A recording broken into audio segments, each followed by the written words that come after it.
So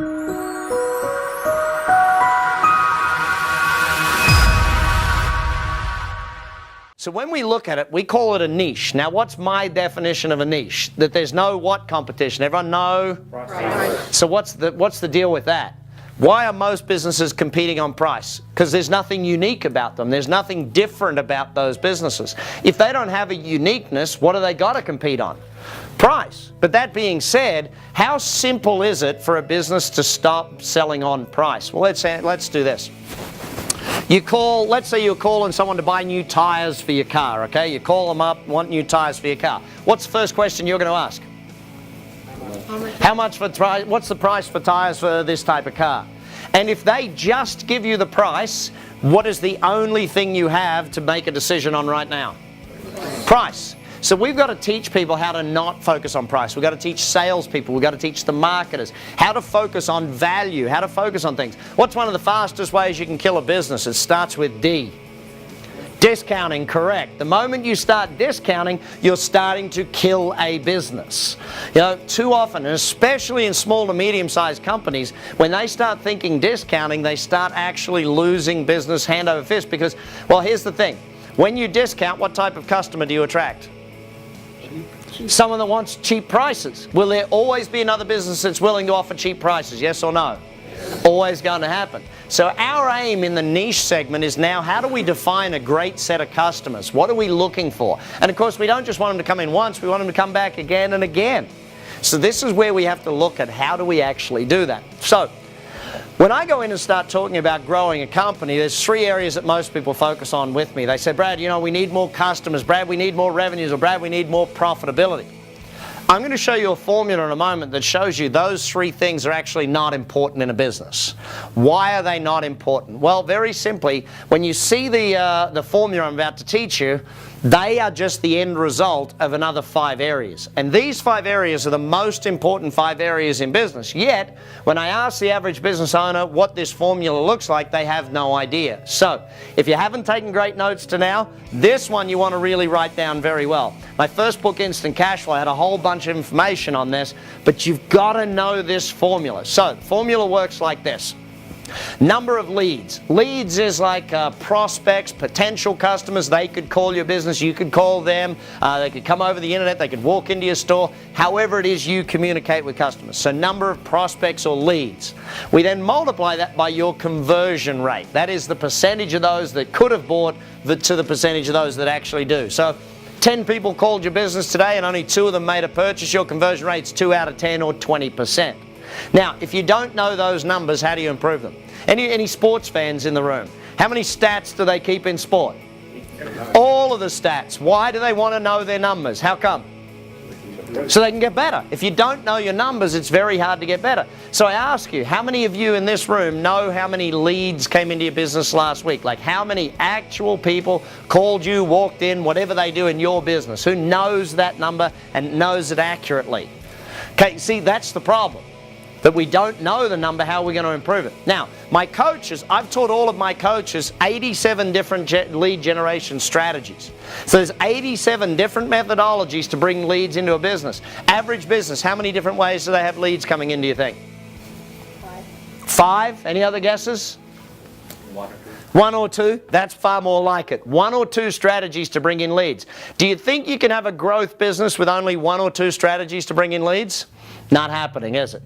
And again, this comes back to my marketing question. Why aren't people putting more money into marketing? Because usually their marketing's done badly, therefore they put money into a radio advertisement, it ran 10,000, whatever number of times, and they said radio doesn't work. And it's not that radio doesn't work, it's that advertisement run on that station at that time with that offer, that headline, and that voiceover didn't work. A lot of variables to look at in this thing. So then conversion rate, we have 83 different strategies to improve the conversion rate of a business. And we're going to get to how to do some of these in a moment. But the point behind it is this. What you've got to look for in each and every one of these is, do you know the numbers and do you have a plan to improve them? You know, because when we start with you, one of the first things we're going to do is find out what are these numbers. And then we're going to say, okay, we're going to look at how much we have to improve them to hit your goals. Then we've got a plan. You see, you sit down and start thinking about it. If you know your numbers are here and they've got to get there, we can design a plan to actually make that happen for your business. So then we've got to look at number of transactions. Now this is about repeat business, how often a customer buys from you over and over again. Now some customers will come in once, you'll never ever see them again. Other customers will come in 10, 20 times a year. But this is about the average number of times the average customer comes in per year to buy from you. Now again, we've got to get them coming back more often. Then we've got the average dollar sale. You know, and we sit down and we look at it and we say, okay, what is the average sale in this scenario? How much are people actually spending? Now, some will spend 5, some 500, but what's the average is what we're looking for in this case. Again, let's develop a plan to change that. Then we've got the margins, okay? What is the profitability of this in this example? That's what we're looking for. Of course, we want to improve that. Now, if your revenues go up, will your profit margins go up? Yeah, because your cost coverage is already done. But on top of that, we've got another 50-odd strategies to improve the bottom line profitability of a business. And not just cutting costs. This is not the only way to improve margins. A lot of marketing things will improve margins. For example, ask Ralph Lauren how much he charges for a polo shirt versus going down to your local store and buying one there. You know, marketing does help margins. It helps the amount we charge for something, so therefore it works. So let's put some numbers into this so you can get an idea of it. I'm going to go pretty quickly with the numbers, but just help you understand. So let's pretend last year we had 4,000 potential customers. You might like to write these down so you can actually work it through. 4,000 potential customers. Let's pretend we sold to 1 in 4 of them, okay? So only 1 in 4 actually made a purchase. So you've got how many customers in this case? 25% conversion rate, 1,000 customers. Does that make sense for everyone so far? Okay? Second one, then, we've got to look at the next part of this transactions. Number of transactions, how often you get them back. Let's give, in this example, 2 times a year. So again, some people never came back, others came back 10 or 12 times, but the average person bought twice. Then let's use the average sale and say it's 100. Just for ease of numbers' sake, here's 100. So you've got 1,000 customers doing 2 transactions at 100 a time. So what's your revenue? 2,000 transactions at 100, 200,000 in revenue for this little business.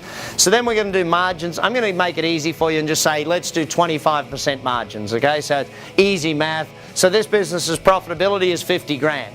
Now, why do you see I've got those 3 numbers highlighted in red? The customers, the revenue, and the profitability. Why do you think I've highlighted those?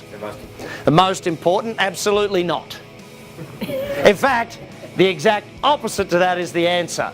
They are the 3 least important ones. Why are they the least important numbers on that page? They're the outputs. They're the result. Remember I said that a moment ago. They're the end result. The equal sign is in front of them.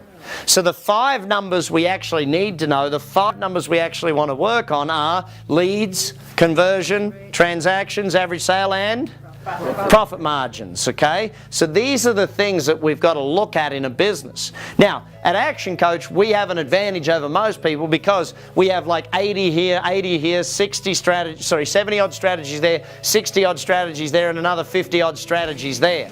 So all up 280 odd strategies to improve the bottom line to work with business. How many of those strategies most business owners know? Very few. Why? They're hairdressers. They're cutting hair all day. You know, they're not focused on this stuff. This is where we've got to get you to focus. But it takes the mastery area first, getting the basics done right, then we move to the niche to take care of the cash flow. Just let's look at each of these areas if we could do a 10% increase in them. Now, most of the time we can grow your business a lot faster than you can grow it. Why do we have to go slower with our marketing than what you can do? 2 reasons. Number 1, cash. Does it take money to grow a business fast, yes or no? How many of you have had that problem where you've grown too fast and you started to run out of cash and you're like, hang on, we've got to slow down a bit because we can't put enough stock, or we can't hire enough people, or we can't open a new office, or you couldn't afford to grow at that speed. What's the second reason we have to grow a little slower for most companies?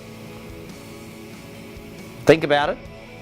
Money and ability to deliver. See, the ability to deliver is another thing. If you get too many customers too fast, could that put you out of business just as fast? Yes or no?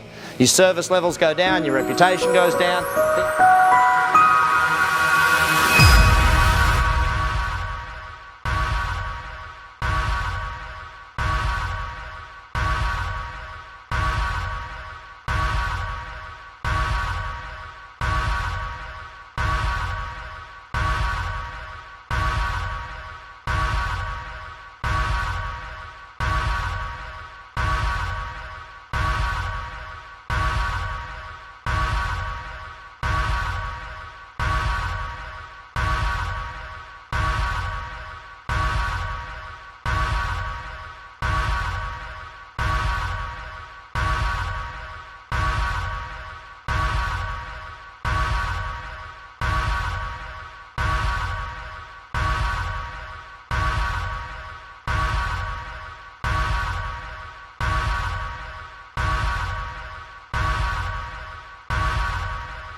things don't happen the way they should, it ends up being a problem. So sometimes we can grow a little faster. Most of the time we've got to go a bit slower in the beginning so that we can get you up to speed, and then we can grow real fast. So in this example, I'm only going to do 10% in each area. So let's imagine we worked on 4 or 5 different strategies over 12 months. We tested them, we learned what works, we've measured them, we got results, we knew what was happening, and we could increase your lead flow by 10%. Now, by the way, for most of you, increasing your lead flow by 10% is as simple as actually measuring where they're coming from right now. One client of mine, this guy spent a lot of money on marketing. He was about 80 grand a month. We started measuring where his leads were actually coming from. We found that only 30,000 of his 80,000 was bringing him in leads. The other 50 grand was bringing no new customers for his business. How fast do you think he stopped spending that 50 grand every month and put it where the 30 grand was, and what happened to his business? 2.5 times the number of leads, because he put the money where it was supposed to go, not where it wasn't performing. Measuring your numbers is real important. We've got to know them. But just doing that won't work for everyone. For the rest of you, that's why we have another 70 odd strategies for you to actually get to work on to build the business. So in this case, 4,000 becomes what, gang? Call it out for me. 4,400. Not a big increase, but it's very powerful. Let's work our way through. Then we've got to work your conversion rate. Again, just measuring it alone. How many of you know your conversion rate now? Like down to the decimal point, you know that if 20 people call, we sell this many. Who knows that number in their business? 1 or 2 of you. Fantastic. The rest of you, you got a lot of room for growth if you don't know it, because whatever you guess it is, it's about half that, okay? Most of the time, in fact, I worked with one guy, a big electrical company, a big electrician, lots of vans out on the road with guys doing electrical work in all of these different places. Here's this guy, he says to me, Brad, we're great at sales. We sell 70 or 80% of people that call. I said, fantastic. 2 weeks later, we'd measured it for 2 weeks. 2 weeks later, I came back to visit, and I sat down with him and said, how's the conversion rate? And he was very upset. I think, in fact, he was ready to fire all of his staff at that point in time, because he was spending a lot of money on advertising and bringing leads into the business, but they were only converting 17%. Now you think about that, that means more than 4 out of 5 leads are just burned. When they call up, they don't convert them into a sale. We've got to measure it. But then again, we've got another 80 odd strategies to improve the conversion rate. So if we took a year, do you think we could get 10% better in your conversion rate? Yes or no? Yes. Yeah, especially if we measured it and knew what was happening and did all those things. So in this case, 10% more than 25 is what, everybody? 4,400. So, sorry, hang on. This one here, the 25%, not 35, it's 10% better. I don't want 10% more, just 10% better. I should have worded that properly. So in this case, we go to 27.5. So I've already done the math for you. That gives you 1,210 customers, 1,210 customers in this case. Then we're going to work on your repeat business. Now, simplest one of all of repeat business. How many of you, raise your hand if you've done this. Did every customer you've done business with in the last month even, just the last month, get sent a note that said, hey, thanks for buying from us. We really appreciate you buying. Who's done that? Okay, again, room for improvement here, gang. Lots of room for growth. My challenge with each and every one of you is that all of these things have got to happen if you want the business to grow. Give you a simple example. One company sent me a beautiful thank you card. It was a restaurant. I ended up becoming their best customer because my waiter sent me a handwritten note saying, hey, thanks for buying from us. We really appreciate it. Love to see you back again soon. If you need another booking, please call me, your waiter, Phil. He became known to me as Lucky Phil because that guy got good tips. But the point of it is, what are you doing to get your past customers back? How many of your past customers have ever said to you, hey, I didn't know you sold that, or I didn't know you could do that? Lots of them. Why? Because they don't know what else to buy from you. In fact, how many of you at least have a database, a list of all of your past customers, their names and addresses and emails? There must be a bunch of you with that. Okay, great. Keep your hand up if you still write to them at least every 90 days and ask them to come back and buy more often. Keep your hand up if you do that. Okay, so most of you are not doing that. You've just spent all that money getting that new customer, getting them to come to you. Doesn't it make sense to know their name and address and get them to come back more often? So even if all we did was 10% better. By the way, I was in, where was it? Ireland. In the north of Ireland, this guy raised his hand. He said, Brad, can't possibly get more repeat business out of my customers. And I said, why is that? And he said, because I'm in the funeral business. It's like, okay, buddy, yeah, you got me. But actually, I got him back because I said to him, hang on a sec, who's the customer, the dead person or the family? He said, well, the family. I said, good. Any of them ever going to die? He says, yes, it's good. Keep in touch with them. Actually, I had a realtor argue with me. I was just up in Milwaukee, and this realtor said to me, well, Brad, hang on a second. If I write back to my customers, it's not worth it. They only buy a new house every 3 to 7 years. I said, well, hang on, let's do the math. I'm suggesting you write back to them every 90 days. That's 4 times a year. What's it cost to send a letter? $1, £1, €1, wherever you are in the world, it's going to cost you like $1. So here we are, $4 a year, 7 years, $28. Is that a pretty good investment to get a customer back?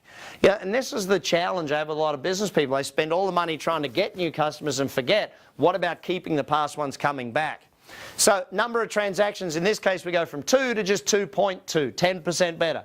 Then we're going to work your average dollar sale. This one's pretty easy. If you just measure this one, it will go up. Or you do the McDonald's lesson. What does McDonald's ask you? You go and order a burger and they say, would you like fries with that?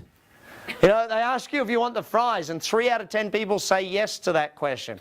I was working with a group of lawyers, and lawyers are real funny, teaching them sales. And here I am teaching sales to lawyers, and I'm like, well, what's your would you like fries with that question? And they're like, I don't know, I'm not sure, da, da, da. And in the end, I said to them, listen, why wouldn't you just ask it? Well, actually, let's do a test. Raise your hand in this room right now if you either don't have a will or the will you have needs updating. Raise your hand if you're in that category. What do we got? 50, 60% of the room. So I said to this group of lawyers, why wouldn't you just ask everyone, by the way, does your will need updating? One guy takes me seriously. His firm made millions of dollars that year by asking that silly little insidious question. You've got to understand, though, these are strategies that work if you work them. The problem for most businesses is the business owner is so busy doing this and doing that and putting out fires and taking care of things that we don't get across the line of doing this stuff. So even if, in fact, one of the biggest strategies or the simplest strategies to improve your average dollar sale, guess what it is? Raising your prices. Who's the most scared person in any business to raise the prices? The owner. The owner's scared stiff about raising the prices. Why? Well, what if I lose a customer? Listen, the fact is that your customer's going to bitch and moan about your prices all day, every day anyway. To raise your prices. Most business owners, in fact, who's the most scared person in any business to raise their prices? The owner is always the most scared person. How come they think, oh, I'll lose a customer? Da, da, da. Look, the reality of business is very few customers are solely focused on price. Most customers are focused on value. So we've got to look at that sort of thing. How can you add value to them rather than discount, rather than try and be the cheapest? How can you actually get good quality customers that'll buy long term? So in this case, we're going to work on your average sale. If any of those ones don't work, we've still got another 60-odd strategies to improve the average dollar sale in your business. So if over 12 months we work on this, do you think 10% increase is pretty reasonable? Yes or no? Yeah. So we got 10% increase there. So of course what we've done is increase the revenues by 10%, haven't we? Yep. Haven't we? Yes. Thank you. No. Tricked you. It's actually not 10%. It's 10% times 10% times 10% times 10%. That gives us a $292,820 in revenues in this business. That's a 46% increase in the revenue because of the multiplying factor in this example. See, and then we got to, and where are my accountants again? If we had a 46% increase in revenue, has profits gone up? Yes, they have. But let's pretend we had to use some of the other 50 strategies to improve the profit margin in this business, and that takes us just 10% better again, 27.5. Now we got a take home of $80,525.50. That's 61% improvement in the bottom line of the business. Actually, how many of you would like a 61% improvement in your bottom line in the next 12 months? Say yeah? Yeah. In fact, how many of you would like to have a bottom line in the next 12 months? Anyone in that category? It's one of these things, gang, that when we sit down and look at it, if we're so busy cutting hair or whatever your business does, we don't work on this stuff. And by not working on it, we have the problems. Now, what if your business could do 15% in each area? Or up to 20%, or 10 in some areas, 15 or 20 in other areas? What would be the improvement in your business over the next 12 months? So can you understand how coaching pays for itself? See, at Action Coach, we're one of the only coaching companies in the world that A, we do business in 53 countries around the world, but B, not only that, we guarantee what we do, because we pay for ourselves by using these strategies. So that's what happens in your business when we do this stuff. Now, once we've got the niche worked out, then we've got to get to